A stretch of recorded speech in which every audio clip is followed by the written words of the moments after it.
1977 میں سمندر کے اندر دو بہت عجیب آوازیں ریکارڈ ہوئیں۔ ان کی فریکوینسی بہت کم جبکہ ایمپلیٹیوڈ بہت بڑا تھا۔ ان کو امریکہ کے ایٹماسفیرک ایڈمنسٹریشن کے ریڈار نے ریکارڈ کیا تھا، لیکن حیرانی کی بات یہ ہے کہ یہی سیم آوازیں 5000 کلومیٹر دور دوسرے ریڈارز میں بھی ریکارڈ ہوئیں۔ کیلکولیشنز کے بعد ان آوازوں کی لوکیشن کا اندازہ لگایا گیا تو معلوم پڑا کہ یہ ساؤتھ پیسیفک اوشن کے ایک انتہائی ریموٹ ایریا میں سمندر کے اندر جنریٹ ہوئی تھیں۔ اس وقت ان آوازوں کو بلوپ کا نام دیا گیا اور ان پر ریسرچ شروع کر دی گئی کہ آخرکار یہ خوفناک آوازیں کس چیز کی تھیں۔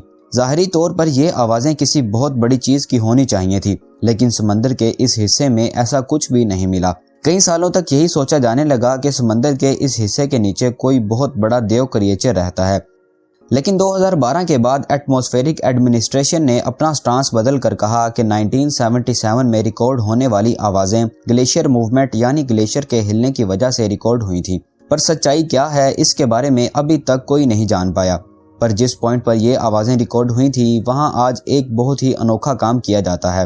ساؤتھ پیسیفک اوشن کے ٹھیک اس پوائنٹ پر سمندر کا وہ حصہ موجود ہے جس کے چاروں سائڈز پر ہزاروں میل تک زمین کا کوئی بھی حصہ موجود نہیں ہے۔ اس کو اوشنک پول کے ساتھ ساتھ پوائنٹ نیمو بھی کہتے ہیں۔ یہاں سے زمین کا قریبی ٹکڑا تقریباً 2688 کلومیٹرز تک دور ہے، اور یہ قریبی ٹکڑا بھی کسی کام کا نہیں ہے کیونکہ یہ ساؤتھ پول یعنی انٹارکٹیکا ہے۔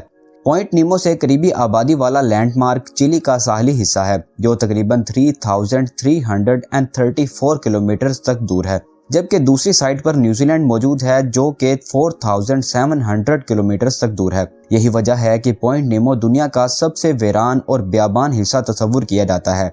اتنا ویران کہ یہاں سے قریبی انسان زمین پر نہیں بلکہ حیرت انگیز طور پر انٹرنیشنل اسپیس اسٹیشن میں بیٹھے ایسٹرونوٹس ہیں جو دن میں 1 یا 2 مرتبہ پوائنٹ نیمو کے 400 کلومیٹر اوپر سے گزرتے ہیں۔ دنیا سے کٹے رہنے کے باوجود بھی پوائنٹ نیمو بے مقصد نہیں ہے۔ سمندر کے اس حصے کے نیچے انسانوں کی وہ انوینشنز دبی ہیں جس کے لیے کبھی پیسہ دریا کی طرح بہایا جاتا تھا۔ جی ہاں، پوائنٹ نیمو قبرستان ہے ٹوٹی ہوئی سیٹلائٹس، اسپیس کرافٹس اور راکٹس کے ٹکڑوں کا۔ پر سوال یہ اٹھتا ہے کہ پوائنٹ نیمو ڈسکور ہونے سے پہلے سیٹلائٹس کو کہاں گرایا جاتا تھا اور ان کو گرانے کی ضرورت ہی آخر کیوں پیش آتی ہے، اور سب سے بڑھ کر کہ سیٹلائٹس کو ٹھیک پوائنٹ نیمو تک لایا کیسے جاتا ہے۔ ناظرین، پوائنٹ نیمو ساؤتھ پیسیفک اوشن میں 22 کروڑ اسکوائر کلومیٹر کے ایریا میں پھیلا ہوا ہے۔ یہ اتنا بڑا ایریا ہے کہ اس میں دنیا کا سب سے بڑا ملک رشیا بھی فٹ آ سکتا ہے، اور اس کے باوجود بھی اتنی جگہ بچ جائے گی کہ ایجپٹ جیسی 5 کنٹریز اس میں فٹ آ سکیں۔ پر اس 22 کروڑ اسکوائر کلومیٹر کے ایریا میں انسانوں کی کوئی آبادی نہیں بستی۔ انسان تو انسان، یہاں پانی کے نیچے بہت سے سی کریچرز بھی زندہ نہیں رہ سکتے۔ ریسرچرز کا ماننا ہے کہ یہاں کی کنڈیشن بہت چیلنجنگ ہے جس میں سی لائف کے لیے زندہ رہنا مشکل ہو سکتا ہے۔ پوائنٹ نیمو ساؤتھ پیسیفک اوشن کے ایک بہت ہی ریموٹ اور ڈیپ ایریا میں لوکیٹڈ ہے جہاں پانی کا ٹیمپریچر ٹھنڈا ہوتا ہے اور نیوٹرینٹس نہ ہونے کے برابر۔ پوائنٹ نیمو ایک ایسی جگہ پر ہے جہاں اوشنک کرنٹس کی وجہ سے یعنی پانی کے تیز بہاؤ کی وجہ سے نیوٹرینٹس کی کمی ہوتی ہے۔ یہ پانی اوشن کے اس حصے میں گول گول گھومتا رہتا ہے، یعنی پیسیفک اوشن کے دوسرے حصوں کا پانی یہاں صحیح سے فلو نہیں ہو پاتا، جس کی وجہ سے یہاں نیوٹرینٹس کی کمی ہوتی ہے، اور جہاں بھی نیوٹرینٹس کم ہوتے ہیں وہاں پلانکٹن اور دوسرے مائکروسکوپک آرگنزم بھی کم ہوتے ہیں جو فوڈ چین کا باعث بنتے ہیں۔ اس ایریا میں اوشن کی گہرائی 3700 میٹرز ہے یا پھر 12100 فٹ۔ اتنی گہرائی تک سن لائٹ کا پہنچنا ناممکن ہے، اس لیے یہاں فوٹوسینتھسس بھی نہیں ہو سکتی، یعنی اگر یہاں کوئی سی لائف ہوتی بھی ہے تو وہ ڈیپ سی آرگنزمز جو اس طرح کی ایکسٹریم کنڈیشن میں سروائیو کر سکیں۔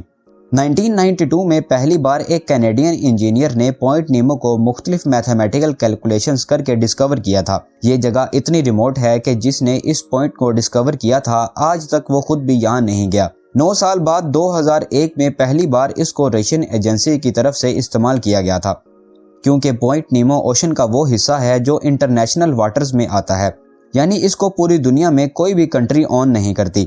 اسی وجہ سے دنیا کی مختلف اسپیس ایجنسیز کو یہاں اپنے اسپیس آبجیکٹس گرانے کے لیے کسی سے پرمیشن نہیں لینی پڑتی۔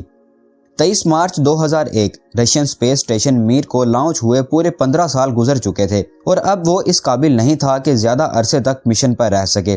تبھی رشین اسپیس ایجنسی نے اس کو ڈی آربٹ کر کے یعنی ارتھ کے آربٹ سے نکال کر پوائنٹ نیمو میں گرا دیا۔ میر کے بعد دوسرے اسپیس ایجنسیز کو بھی یہ جگہ کافی مناسب لگی اور اب وہ بھی اسے اپنی اسپیس کرافٹ ڈیمپنگ کے لیے استعمال کرتے ہیں۔